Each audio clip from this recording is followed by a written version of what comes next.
Welcome to Disruptive Successor, a show for next generation leaders in family businesses and entrepreneurs who want to disrupt the status quo and take their existing business to a whole new level. We all know that what got us here isn't going to get us there.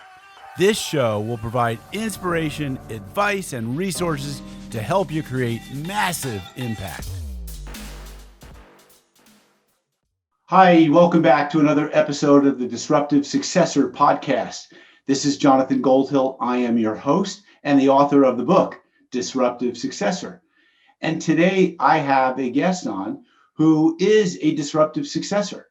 He hails from Houston, Texas. His name is Craig Bundren, and he owns a family painting business that he took over from his dad, who started it 37 years ago, I think, 1984, let's be precise. And so Craig took that over in 2012. More recently, he started something called the Bundren Building Arts Foundation, which I think is really interesting. We're going to talk about that.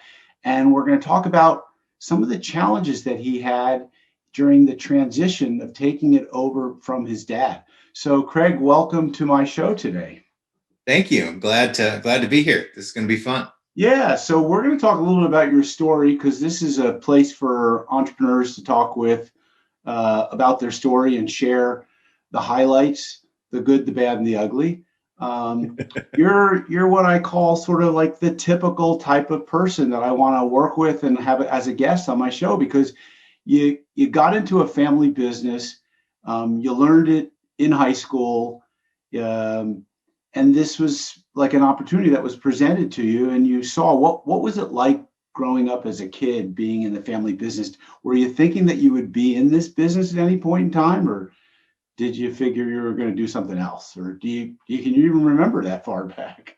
I think it's a little bit of all of that, because a family business is very tight. It's mom and dad started it. My dad started this thing in the study of our house. One day I came home from school, and there's a guy up in the study with my dad who all of a sudden is sitting at a desk and working there. My dad was in business with his dad. They had a disagreement. My dad started this business out of the house.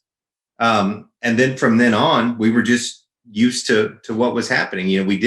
My dad had a family business with his dad that we didn't know a lot about, but then all of a sudden it's he's operating one out of our house. And it was cool. It was cool growing up, that my dad was self-employed and that we had a business. I was very proud of that. It was a neat thing. And then riding around with my dad as a kid, if school was out or something, I was in the truck with my dad riding around and seeing life from his point of view, which was a lot different from a little kid, from seeing dad at home. Seeing dad at work was a whole different thing, but it was cool. It was something new. Right. It was exciting. So it's always been there. And it was assumed in high school that I would go do that. And there was a little part of me that there was an expectation that I do that too. And although I wanted to, part of me wanted to do other stuff. I've always loved aviation and airplanes, and part of me wanted to become a pilot. He always supported what I wanted to do, but it ended up that I did the family business route. So one of my observations about people like yourself who are in family businesses is they think, they got to go out and whatever it is, sow their wild oats or go have fun or do something else. And then what happens is they either find another career, or, take a different trajectory, or they do what you did, like you went into the Navy. And you figure, maybe, or your parents figured this kid's life is a little bit out of control or something, like let them go and get some discipline, which is, by the way, I've never been through the Navy or any of the military, but great leadership is taught there, great discipline, great structure, great execution. And you come back and you're more mature and you start to realize, hey, this is the best opportunity right here. It's right at home. It's right in this business. I can make some good money to get started. I'm not going to be, I may be a grunt, but at least I'm going to get paid decently and I'm going to elevate quickly through the ranks. And so was that your experience, that you saw the opportunity to be like It was. I remember sitting in. I was in a truck on a Navy base, and we were picking up garbage out of a field. And this was an overgrown field. And when I say garbage, like stuff, big metal parts and furniture and stuff people had thrown in this field. And I was thinking to myself, that job I had back at home wasn't that bad.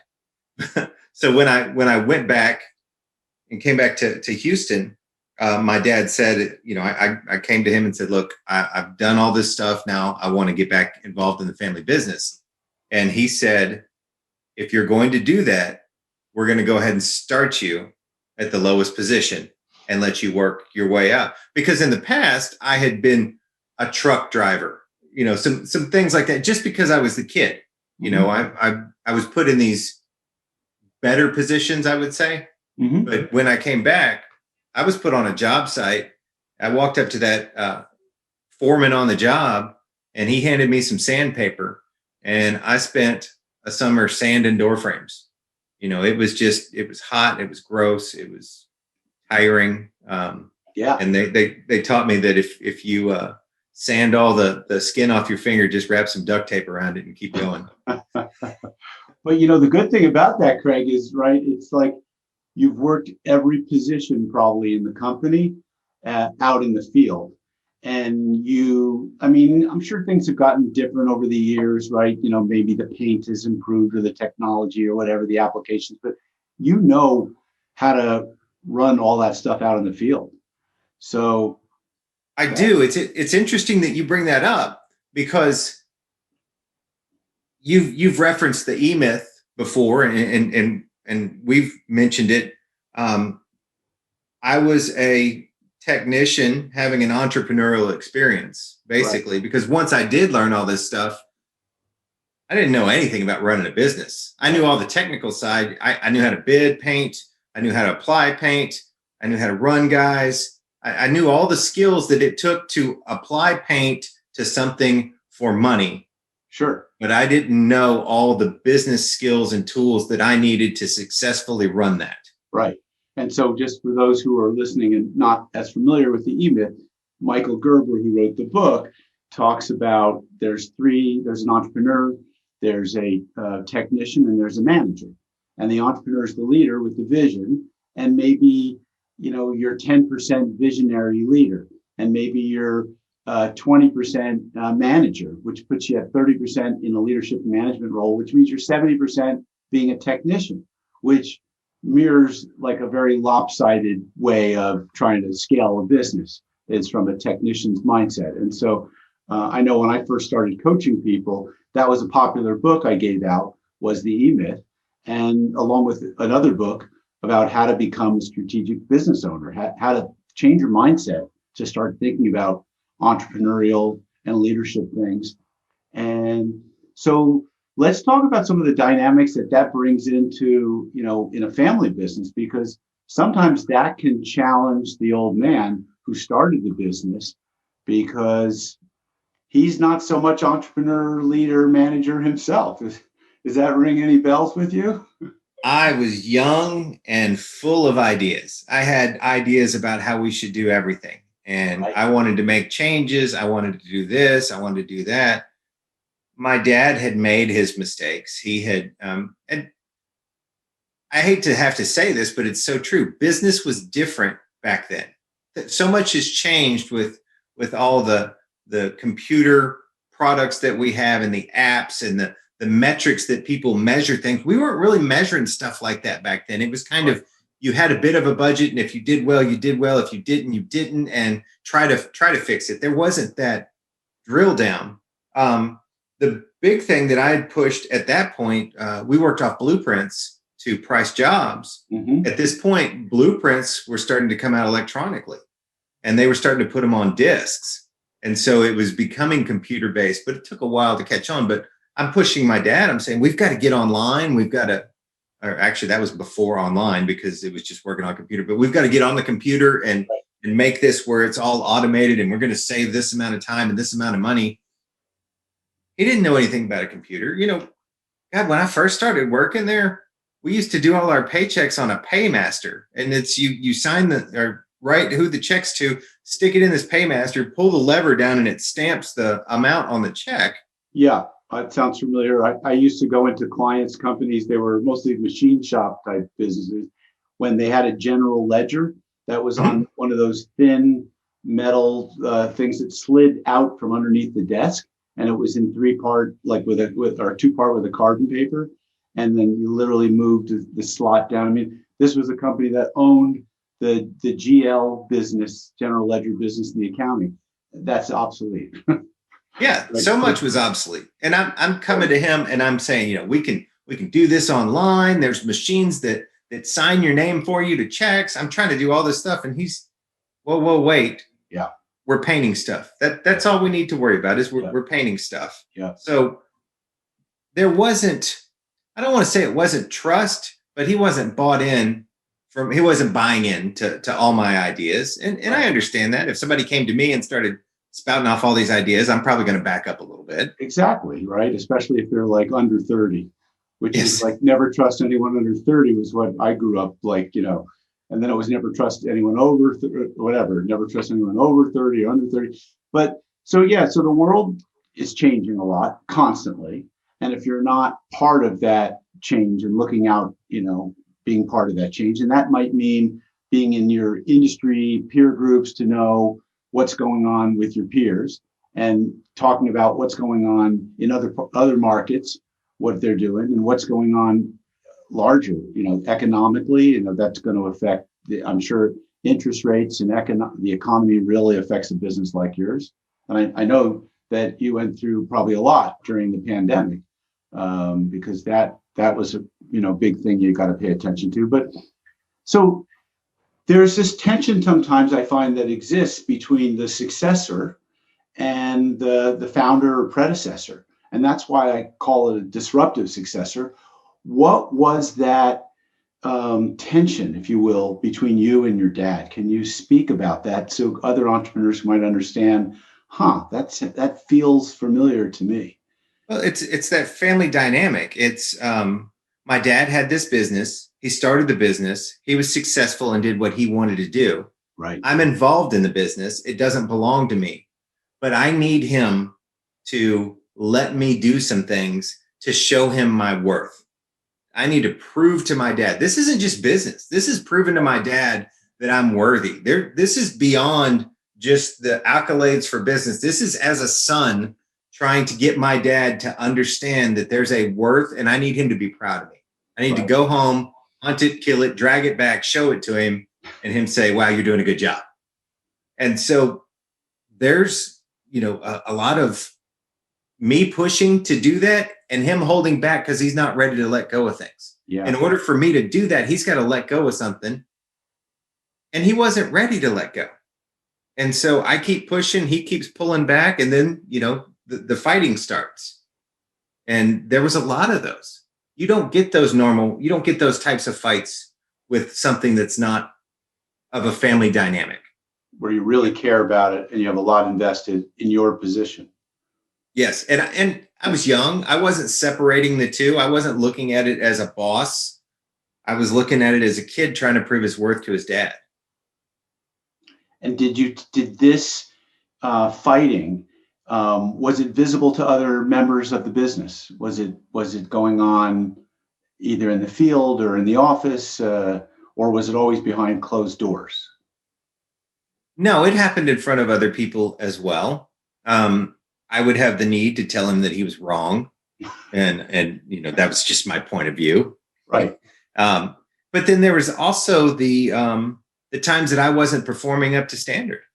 There was many times that I wasn't towing the line, and he had to come down on me, and it was part of being young. And he's still teaching me. I'm still learning. He's teaching lessons. Right. So there was times that I was, somewhat letting him down by not showing up on time. And maybe I thought it was going to be a little easier because, this is just being honest. I've got a dad that's my boss, and I've got a mom that's gonna intercept his wrath if I need it. So it's the dynamic. And you thought you could show up late to the job site because you were the owner's son, or It wasn't Or- a thought that I had like that I'm going to do it on purpose, but there's times that I would show up late and I'm like, I'm not going to get, you got I was 22 years old out there doing that. The mind of a 22-year-old is quite different from what I have now. And I was a very immature 22-year-old. Well, especially also if you're 22, immature, and going out and like, let's go out and have a few drinks after work before we go, which fun was my top goal, and girls were my top. And that's in my low 20s. Right. That's what I was looking for. It wasn't about being an entrepreneur. I get it. I always admire young people who are so mature at those age, because I was like, I was not. I thought I was mature, but fun, and women were definitely, or girls were, first. So, all right. So what was it? An inflection point, like a pivot, a time when your dad really got you? He was like, my son can do this. I can let go. At 34, I didn't like the direction my life was going. Mm-hmm. So I had to make some fundamental changes to my life. Mm-hmm. I had to come up with a paradigm shift about what I was doing. I was having entirely too much fun, going out and partying and doing all those things. And I needed to start concentrating on where my life was going. Mm-hmm. And like I said, I had been immature. It took me a long time. 34, that's older for, in my mind. It put me behind, because I see, like you mentioned a while ago, younger kids that have everything together and they know which direction they're going. That just wasn't me. But when 34 hit, I knew that I had to make this change. And so I made the changes, and it still took a few years after that for them to watch me make the changes and then start believing what I was saying. So it was a maturity thing. It was integrating the business and the man parts of you into the boy, is what I'm hearing. And it was the father and your mom, I'm guessing, because she was part of the judge and jury team, evaluating. Is like, I think Craig's, he's pulling it together.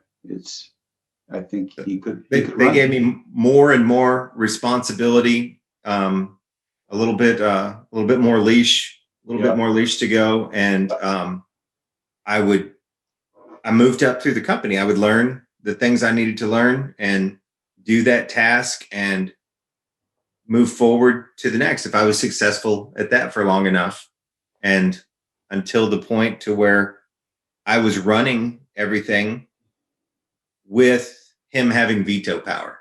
Okay. And I still had my ideas, and I was throwing my ideas out there, and he would veto those. And he wasn't ready to make the bold moves that I wanted to make.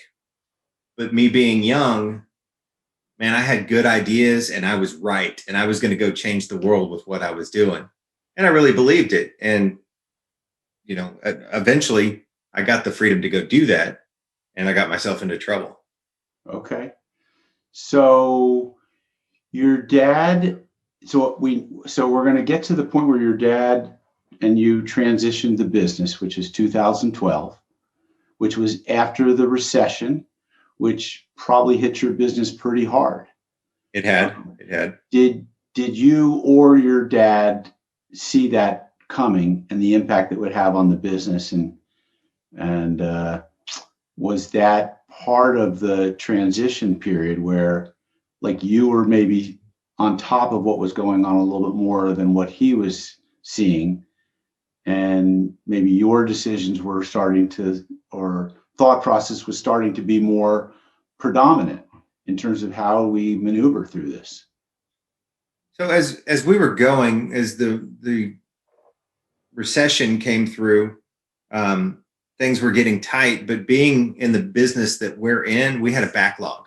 Mm-hmm. So Texas and Houston have for the past few years, or past few times, been the last into the recession and the first out. Right. So we were very lucky. We had a backlog. So we started burning through our backlog.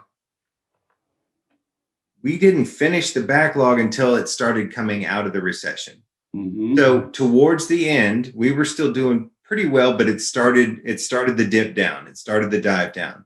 Mm-hmm. And the business was starting to lose a little bit of its equity, of its value. But not enough to sound an alarm or think that this thing was going down.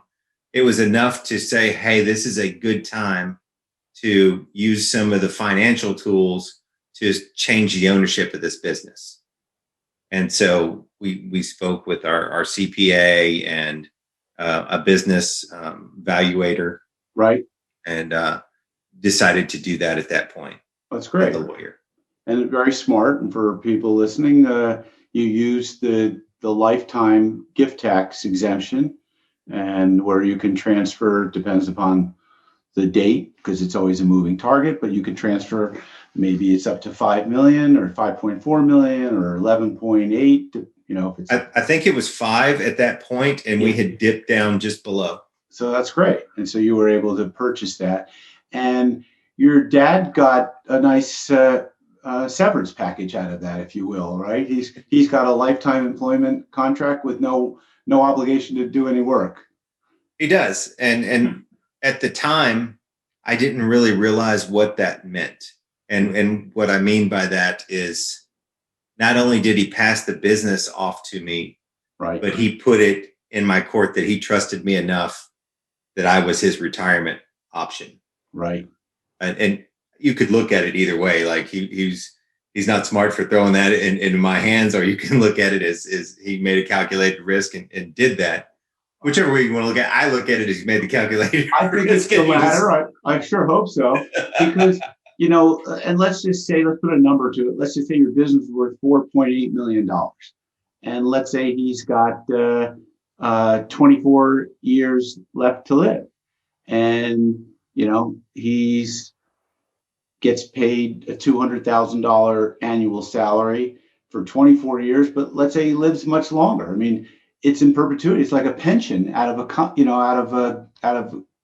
a firefighter or a teacher or wherever. I mean, that's not a bad deal to get a pension, right? No, it's very good. I think it's a very good deal for him, because it's cash flow every month that he doesn't have to do anything for. He didn't immediately leave either. So when he was when it transferred over to me, mm-hmm. he stepped back, but he stayed there. He wasn't ready to let it go. And one of the things that I tell people when it comes to family businesses, there's so many people like me that are ready to take over the family business, and they don't realize that the owner's self-worth is wrapped up in that business. They built that business. That was all about him.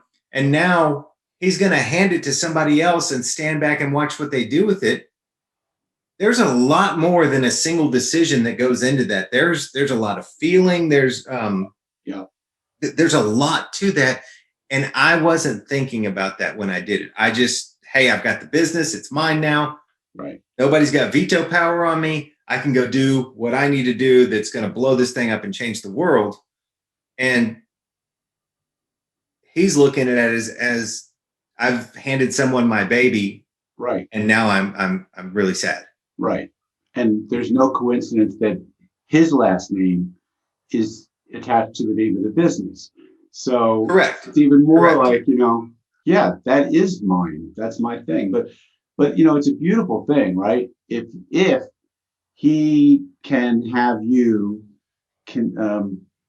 perpetually generate a stream of income to him, compensation, whatever you want to call it, that is reliable, how valuable that is. Plus, from a legacy standpoint, he's knowing that his legacy is surviving past him.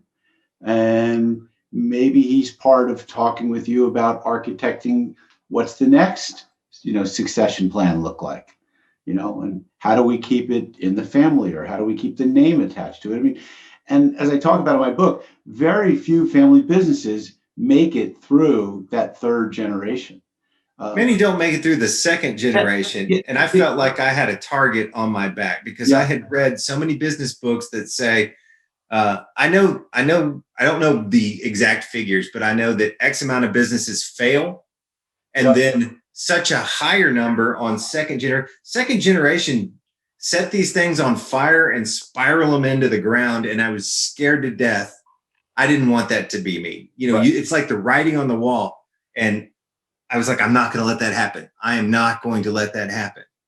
So let's just put some statistics, because it's in the cover jacket of my book, which is, so 70% of family business owners want to pass their business on to the next generation.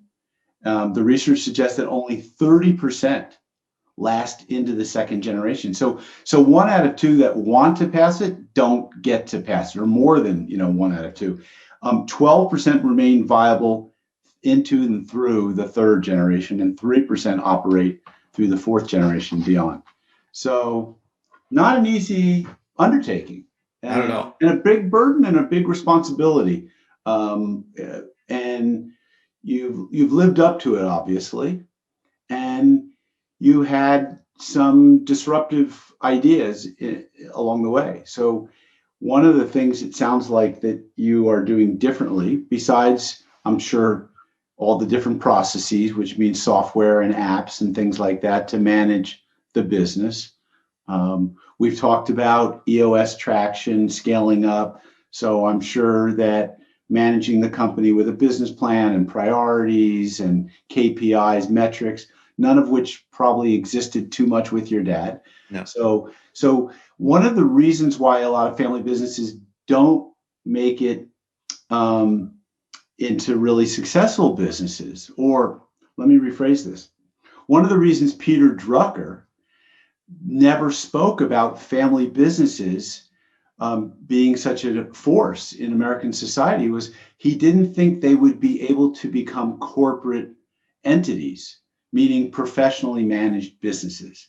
And so, my work, what you're going through, are living proof that it can be done and should be done if we're going to sustain family businesses. But I also really believe in this concept of the disruptive successor, that what got you here isn't going to get you there, and that you have to think about what your legacy is. And so I want to talk a little bit about this project that you've created, this nonprofit called the Bundren Building Arts Foundation. And it feels like that is authentically yours, is in a stewardship and of a philanthropic nature. And so tell us a little bit about what that is, what the impetus for it was, and why other entrepreneurs should have like a big thing like that as part of their pet projects. There's so much there. It's I want to go back to the family business thing real quick. I do a lot of work for general contractors, and construction is typically a lot of family businesses. And I got to see second generations take those businesses over, and they would crash. And so that is why I was extremely scared about that and wanted to make sure that I didn't do those things. I went through the disruptive thing of learning everything that I could to make this business work. One of the things that I want to put forward is don't try to do it by yourself. Right. Because I took over and I answer to no one. I don't have to answer to anybody. It's my company. I can do whatever I want. So I can make dumb decisions. I can make smart decisions. The smart decisions are to get involved with groups of people that you have to bounce these things off of. Because I went out and I made some dumb decisions. I did some dumb things. But then I started talking with people that were doing the right things and learning from them and bouncing these ideas off of them and getting directed. So now that I'm accountable to some people, I have to answer to some people, and it changed my business. It changed the way we did things. And all of a sudden now our profit margins are going way up. We're doing the right things. We're not doing this right on every year to year on our profits. They're starting to go up. Who are listening is up, down, up, Yeah. down, up, down. No predictability, no repeatability. Right. Yeah. So we're continuously doing better year after year. And that gives the opportunity to say, okay, now I don't have to worry about the way the business is running. We've built a machine. it's operating. It's always going to take my attention. We're always going to have to do things, but it's not that pulling us out of the whole attention. And that allows me to put my thought and direction somewhere else. So we came up, I love art. I love public art. So just to synthesize it, it's predictability, repeatability, and stability. It's once you have that stability, like once you know that all your needs are taken care of and you don't have to worry so much about holding the reins or, holding the wheel to steer it, and that you've got other people who are steering it and making everything, work well. Now you can focus on something more enlightened. Okay, so tell us now. But it's like a merry-go-round. You run and run and run and get it going. And then once it's going, you just got to stand there and push the bar as it comes by. And that takes a lot less energy. So now I can focus energy on something else. And what we came up with. Flywheel effect, right? Jim Collins. Absolutely. Yes. Keeps, it gets going faster and faster and just momentum keeps it. All right. So as I think about art and public art and getting involved with that, I knew that I liked it. I didn't know how many other people liked it. And when we started talking about doing this, people were jumping on board. People were jumping on board left and right. They wanted to be involved with this. This came to fruition during the pandemic. So I was thinking of how can I know building owners, I know general contractors, I know property management companies. How can I connect artists with these people so we can do art on walls? And this is mainly murals. Mm-hmm. So how can I connect these artists to people or places where they can display their work? And then as the pandemic started closing everything down, the first thing to go was art. Art is just disappeared. You couldn't go to movies. You couldn't go to performances. Galleries were closed. And so they started having these art forums online. And I started going to these art forums and hearing what people were saying. I've got a lot of leftover paint that we have from jobs. I can donate that paint to artists to use. We've got different kinds of coatings type solutions to help artists get paint to stick to different surfaces, or it's to educate them on these things, to give them rules for OSHA so they don't go out there, rent a lift, go up the side of a building and get a $10,000 fine because they weren't they didn't have the knowledge that they needed to be tied off within that lift. Little things like that. So anywhere we could help, we were doing that. And as it came up, we really started just taking off. People were saying, how can we get involved? How can we get involved with this? And artists were coming to us, planners, public project manager, the different parts of the city, of city government. So it's in its infancy right now. Right. It's going to take off. I've hired someone to run it within my office because it just took off. It very much surprised me that there's that many people that art touches. And that's the thing. Yep. It's art touches people. There's so many things you can do, but art touches people. There's a part inside them that they look at something, chemicals are released in the body, and they are attached to it. I couldn't agree with you more. I think art is really important and a necessity of our lives. And I'm thinking as I'm listening to you that this is something that will have a lift for your business.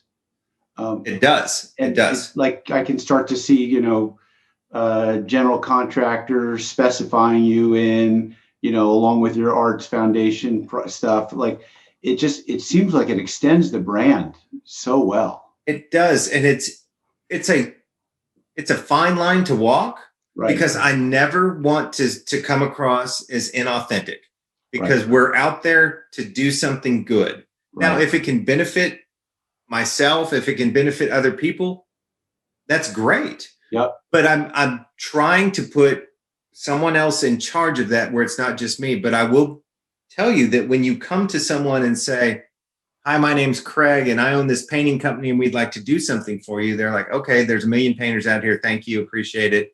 Mm. When I come to somebody and say, hi, I'm with the Building Arts Foundation, we're trying to find a wall to put a mural on. Right. how do I get involved? Right. It's a whole different thing. And I love it because it's not a hard line thing. It's something willing. People are willing. They go along with it.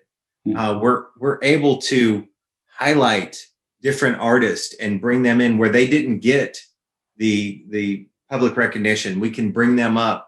We can do temporary art projects on new construction projects. Great. And that brings light not just to the construction project, but we can base that off the community around that project and bring light to the community. We can highlight other charities. I mean, you hear me get excited as I talk about it because I love the paint company. Don't get me wrong. No, but this one's doing something for other people. And I think that everyone who's an entrepreneur needs to have this in their DNA, to think that there's something bigger, better beyond, making a profit, surviving, building just a good company with good cash flow. I mean, I'm only interested in working with clients who see that bigger picture. One of my clients does a community beautification project once a month. They're a landscape company. They go out and they do some renovation of a park or something, a full day. And it's great visibility in the community. It's gotten them visibility in the newspapers, with their nice, clean, shiny trucks out there. People know them.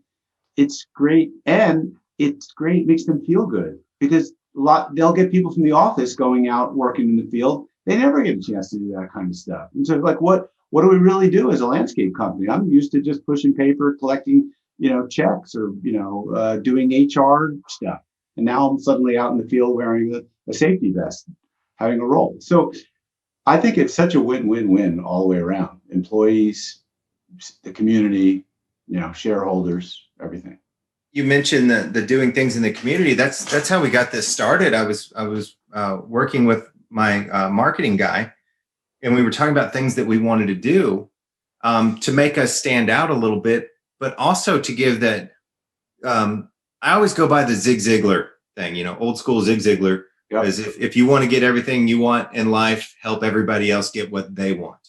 And I believe that. I believe that with all my heart. Yeah. So if there's a building here and we paint high-rise buildings. So let's say that they're building a high-rise building and we've got the paint job on that.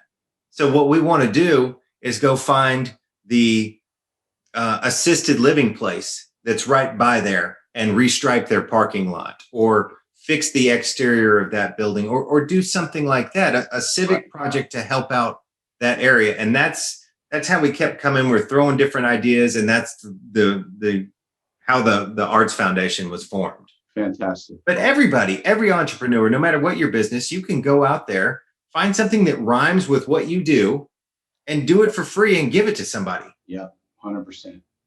So another thing that you're passionate about is helping people break free from addictions. And I know that my life has been touched by a family member who has addiction and struggles with that.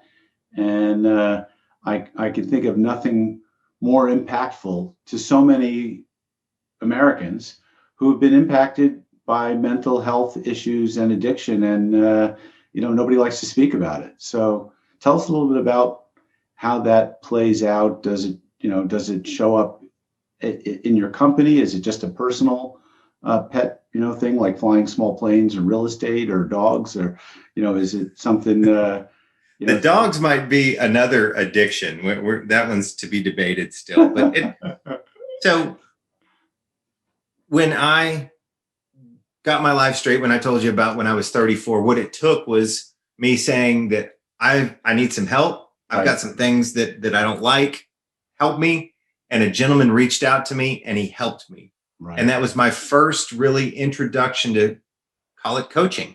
Right. There was a guy there that knew how to live without addiction. And he coached me through that, taught me how to do it. So I started helping people.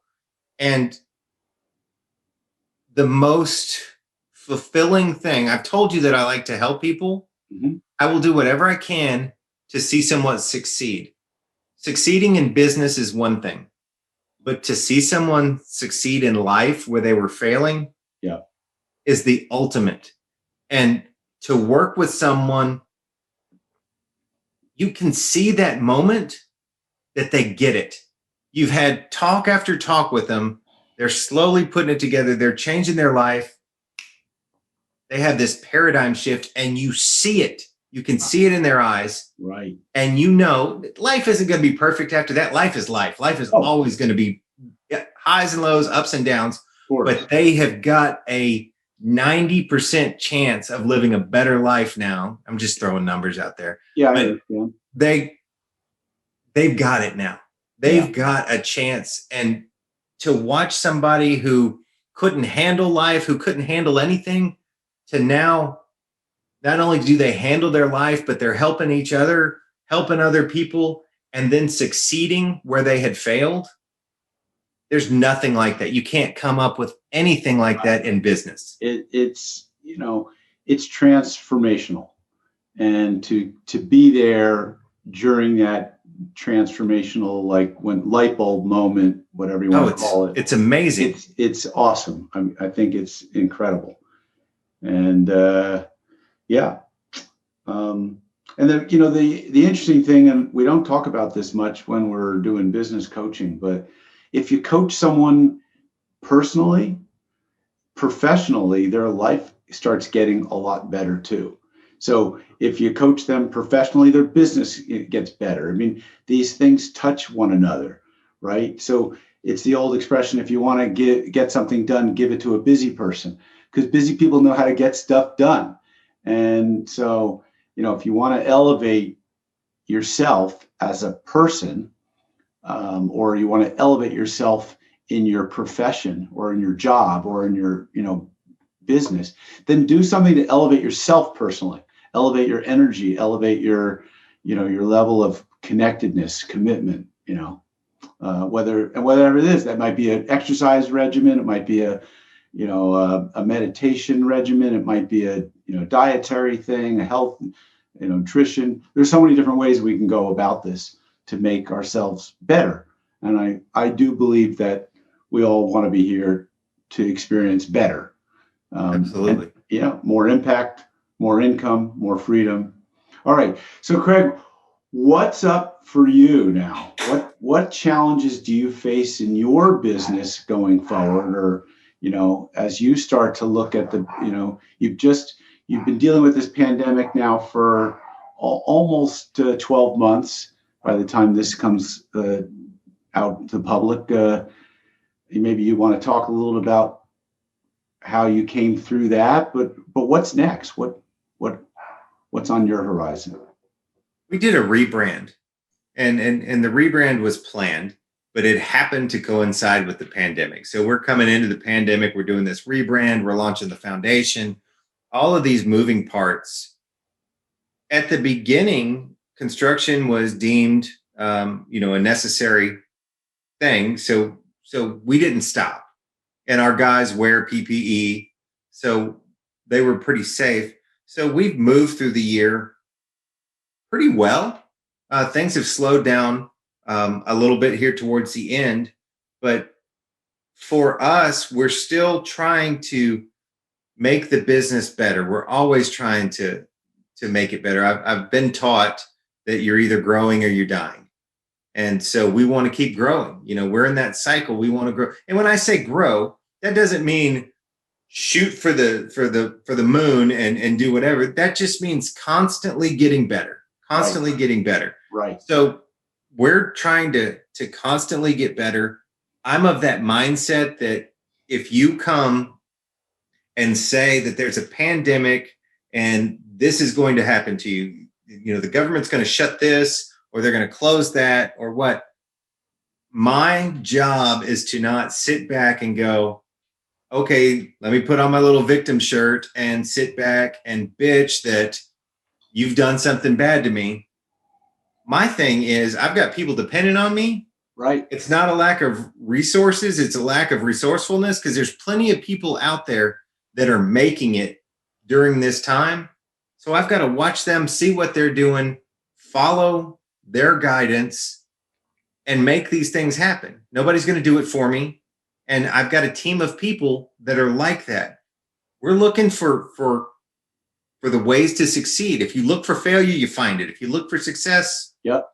you find it. So it's that mentality of, you can tell me it's raining and I'll agree that it's raining, but I'm going to go out there and look for the ways to build a house in the rain, put an umbrella on, whatever I need to do that. So that's the way we're going. And I'm trying to help other people do that as well. Craig, that is fantastic.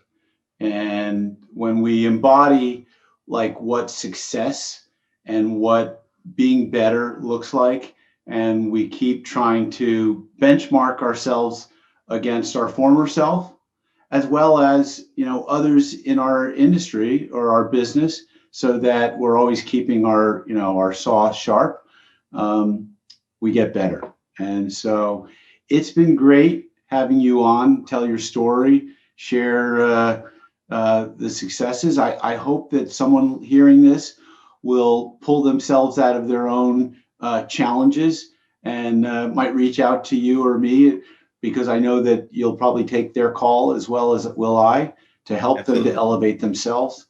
And it's always good to know that we're putting out messages that might impact other people, whether it's breaking free from addictions, whether it's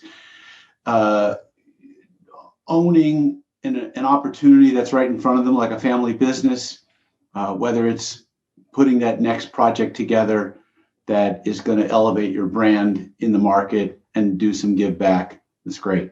It's been great having you as a guest, Craig. Thanks. Very much enjoyed it. Thank you so much. All right. So I'm wrapping up this episode of the Disruptive Successor podcast. If you like this show, share it, tell others, give me some feedback, and make sure you subscribe. All right. Take care.